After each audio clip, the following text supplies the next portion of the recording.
वो भयानक सा चेहरा बनाकर एक भयानक आवाज में बोलता है, बंद कर दे इसे, बंद कर दे, नहीं तो अभी खत्म कर दूंगा तुम दोनों को।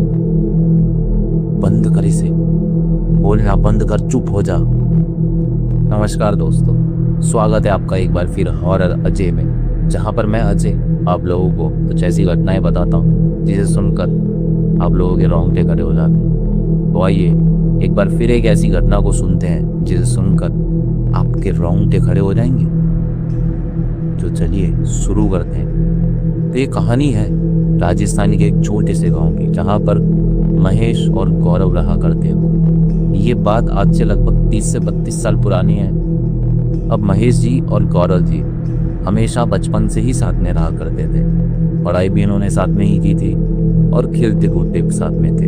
अब ये काम भी साथ में करने लगे थे, रहते भी एक संग, खाते भी एक संग, सोते भी एक संग। अब ये काम जो करते थे, ये काम दिहाड़ी मजदूर वाला काम किया करते थे। गौरव जी के पास एक ऊंट भी था। अब ये उसी ऊंट के साथ काम किया करते थे। अब तक इनकी लाइफ नॉर्मल चलती थी। अब एक दिन एक सेठ आते हैं इनके पास और बोलते हैं कि भाई मेरी ईंटें लेकर आनी है पट्टे से और वहाँ पर छोड़ने हैं। बोले ठीक है, हो जाएगा काम। तो बोले ठीक है, मैं तुम्हें 200 रुपये दूंगा और मेरा काम कर देना। बोले ठीक है। अरे 200 रुपये सुनकर बहुत खुश हो जाते, क्योंकि 200 रुपये उस समय काफ़ी ज़्यादा हुआ करके। अरे दोनों साथ में ही सो जाते। होते तो सुबह उठते हैं और अपना ऊँट उठाते हैं और निकल जाते हैं पत्ते पर जाते हैं और कहते हैं कि भाई सेठ जी की ईंटें दे दो, हम ईंटें छोड़ने के लिए आए हुए हैं। बोले ठीक है। वो ईंटें उठाते हैं और सेठ जी के यहाँ पहुँच जाते हैं। वैसे करते करते ये पूरा दिन इन्हें गुजर जाता है यहाँ पर। अब शाम हो चुकी थी इन्हें काम करते करते।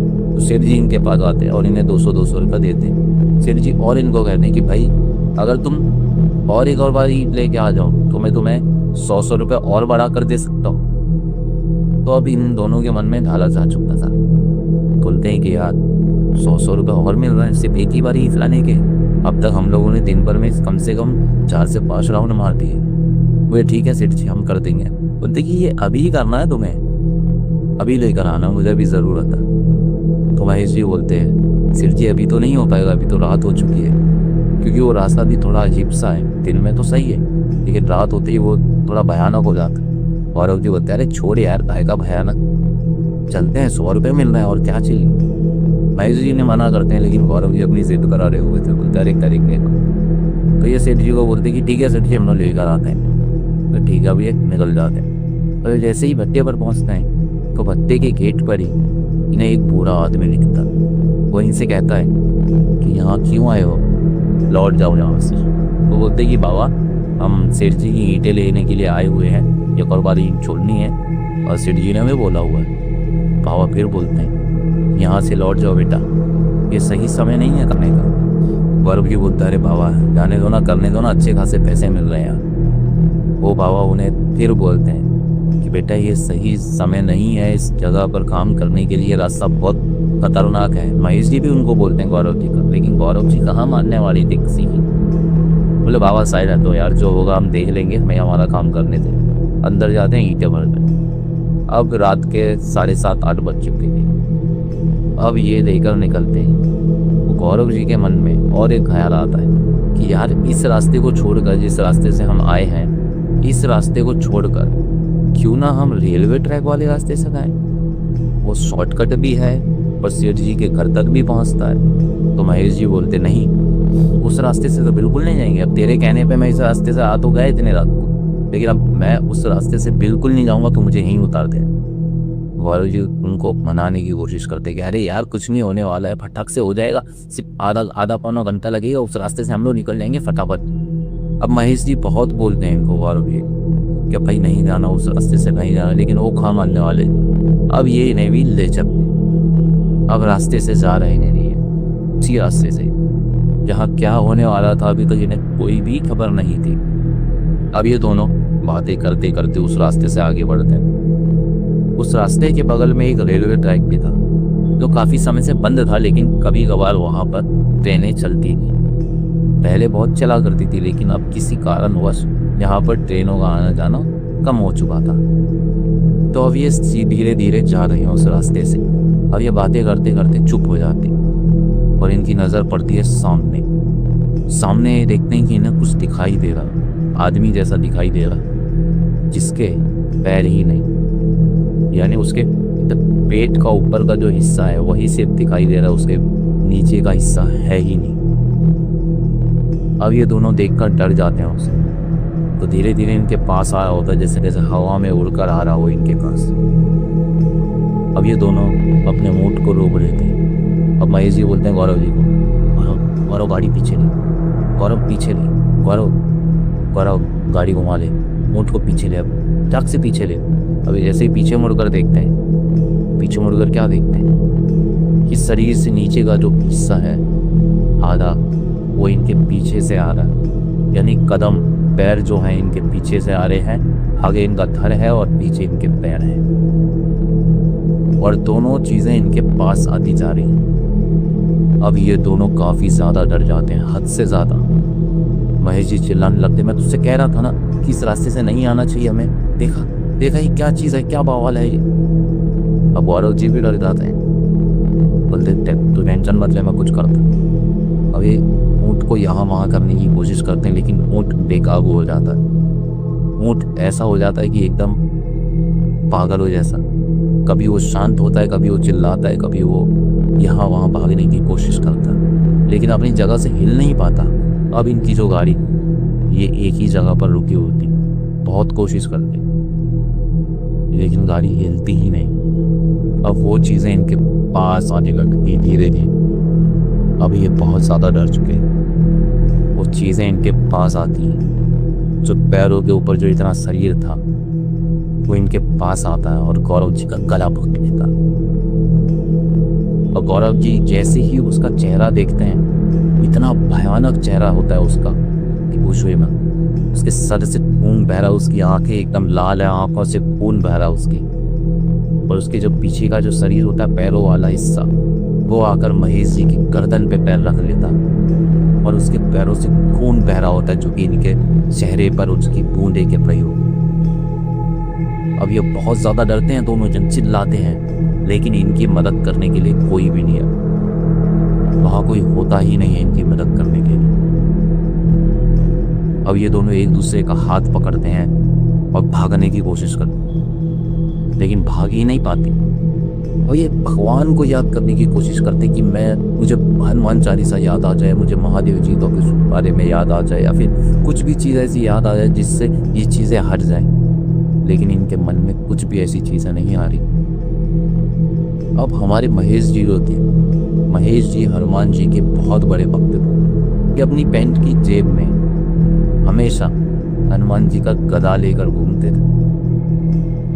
ये बात गौरव जी को नहीं पता था, लेकिन ये हमेशा अपने पास ही रखा करते थे। अब महेश जी के दिमाग में वो बात याद आती है कि यार मेरे पास हनुमान जी का गदा है। वो जेब में हाथ डालते हैं और उसको पकड़ के बोलते हैं, भगवान आज मुझे बचा लो, आज मुझे बचा लो, मैं कभी इस रास्ते से नहीं आऊँगा। और हनुमान चालीसा उन्हें अचानक से याद आती है, जो भी टूटी फूटी याद आती है वो पढ़ देते हैं, और उन्हीं का सुन के गौरव जी भी पढ़ने लगते हैं। और वो जो चीज़ थी जिसने गौरव जी को पकड़ के रखा था, उनका गला पकड़ कर रखा था, वो भयानक सा चेहरा बनाकर एक भयानक आवाज में बोलता है, बंद कर दे इसे, बंद कर दे, नहीं तो अभी खत्म कर दूंगा तुम दोनों को, बंद कर इसे, बोलना बंद कर, चुप हो जा। ये और जोर जोर से पढ़ने लगते हैं और धक्का मारते हैं, जैसे अचानक से इनके अंदर शक्ति आ गई हो। अब ये उन दोनों को धक्का मारते हैं और हाथ पकड़कर भागने की कोशिश करते हैं। जैसे ही ये अपनी गाड़ी से कूदने की कोशिश करते हैं, गाड़ी इनकी वो पलटा देता, जिसके हाथ थे उनकी गाड़ी इनके ऊपर ही पलटा देता है, जिसमें ईंटें भरी पड़ी। अब ये दोनों गिर जाते हैं और इनकी गाड़ी इनके ऊपर, सारी ईंटें इनके ऊपर पड़ी रहती है। ये दोनों बेहोश एकदम। अब दोनों की आंख खुलती, देखते हैं कि सुबह हो चुकी है, और एक दूसरे को देखते हैं तो देखते हैं कि किसी के सर से खून बह रहा है, किसी के हाथ से, किसी के पैर से, तो किसी के कहीं से। और ये दोनों, अभी तक इन दोनों को पता नहीं था कि हमारे साथ पिछली रात क्या हुआ। अब ये दोनों उन चीज़ों को समेटते हैं, अपने ऊपर से ईंटें वगैरह हटाते हैं, अपना ऊँट ढूंढते हैं, ऊँट वहीं पर था, अपना ऊँट ढूंढते हैं, गाड़ी में बांधते हैं, ईंटें रखते हैं अपने कपड़े फाड़ते हैं, सर पर बांधते हैं, हाथ पैरों पर बांधते, जहाँ जहाँ से खून बह रहा था, और सेठ जी के पास पहुंचे। सेठ जी इनसे कहते हैं कि क्यों भाई, कहाँ थे रात भर, आए क्यों नहीं? तुम तो कह रहे थे हम अभी आ जाएंगे, और आए ही नहीं, मैं तो इंतजार कर रहा हूँ कब से। वो सेठ जी को पूरी बात बता देते हैं। सेठ जी कहते हैं बाबा? कौन से बाबा? वहाँ तो कोई बाबा काम नहीं करते। तब महेश जी को याद आता है कि कहीं वो हनुमान जी ही तो नहीं था जिन्होंने मुझे बचाया था, जो मुझे आगाह कर रहे थे कि यहाँ से मत जा, लेकिन मैंने और गौरव ने इनकी बात ही नहीं मानी। तो कहीं वो वही तो नहीं थे? अब सेठ जी भी सोचने हैं कि बेटा, जब कोई मना करे ना, वो चीज़ें कभी नहीं करनी चाहिए, चाहे वो लालच के लिए हो या किसी भी चीज़ के लिए। आज तुम्हारा पुनर्जन्म हुआ है, वो तो हनुमान जी की कृपा है जो तुम दोनों आज बच गए, नहीं तो वो चीज़ तुम्हें लेकर ही जाती। और तुम लोग इसी गांव के रहकर तुम्हें पता नहीं है कि उस रेलवे ट्रैक पर क्या चीज़ें होती हैं। वो कितना खतरनाक रेलवे ट्रैक है, वहाँ पर कितनी आत्माएं घूमती हैं, और जो चीज़ तुम्हें दिखी थी वो चीज़ कभी किसी को छोड़ती नहीं है। उसकी मौत वहीं हुई थी, ट्रेन से कट कर, और वो जिसे भी देखता उसे खत्म कर देता। वो तो शुक्र है हनुमान जी का जो तुम्हें बचा लिया, वरना आज तुम भी खत्म हो जाते।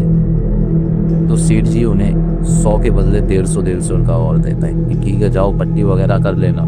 सेठ जी अच्छे आदमी, ये जाओ पट्टी वगैरह कर लेना, और जब कुछ कभी काम रहेगा तो मैं तुम्हें बुला लूँगा। और हमेशा एक बात याद रखना, जो तुम्हें कोई कुछ कहता है उन चीज़ों के कभी खिलाफ मत जाना। अब इन दोनों ने कान पकड़ लिए, खासकर गौरव जी ने, क्योंकि इन्हें ही ज़्यादा चुल्ल थी पैसे कमाने की। बोले ठीक है, अब हम ऐसा कुछ भी नहीं करेंगे। अब ये घर पहुंचते हैं, घर वाले देखते हैं तो रोने लगते हैं कि भाई ऐसा क्या हो गया। अभी अपने घर वालों को चीज़ें बताते नहीं कि हमारे साथ क्या हुआ था रात, सिर्फ बोल देते कि हमारा छोटा सा एक एक्सीडेंट हो गया। अब ये पट्टी वगैरह बांधते हैं और सबसे पहले ये जाते हैं हनुमान जी के मंदिर में, जहाँ पर महेश जी जाया करते थे। वहाँ जाते हैं और हाथ जोड़ लेते कि हे भगवान, आज आपने हमें बचा लिया, पर आप ना होते तो हम ना होते। तो देखा दोस्तों आपने कैसे भगवान जी ने, हनुमान जी ने इन दोनों की जान बचाई, और इनको पहले भी आगाह करने आए थे वो, जो ये समझ नहीं पाए थे उनकी बातों को। तो हमें जो भी चीज़ें होती हैं हमारे साथ में, जो भी हमें कुछ बोलता है, तो हमें वो बातें सुननी चाहिए, माननी चाहिए। ना मानेंगे तो ऐसा ही होगा, मानेंगे तो सुरक्षित है। तो चलिए दोस्तों, इसी नोट के साथ मैं अपनी कहानी को ख़त्म करता हूँ, अपनी इस घटना को ख़त्म करता हूँ, और मिलते हैं ऐसी ही दर्दनाक कहानी में, एक ऐसी घटना में जिसे सुनकर आपके रोंगटे खड़े हो जाएंगे। तो चलिए दोस्तों, तब तक के लिए जय सिया राम।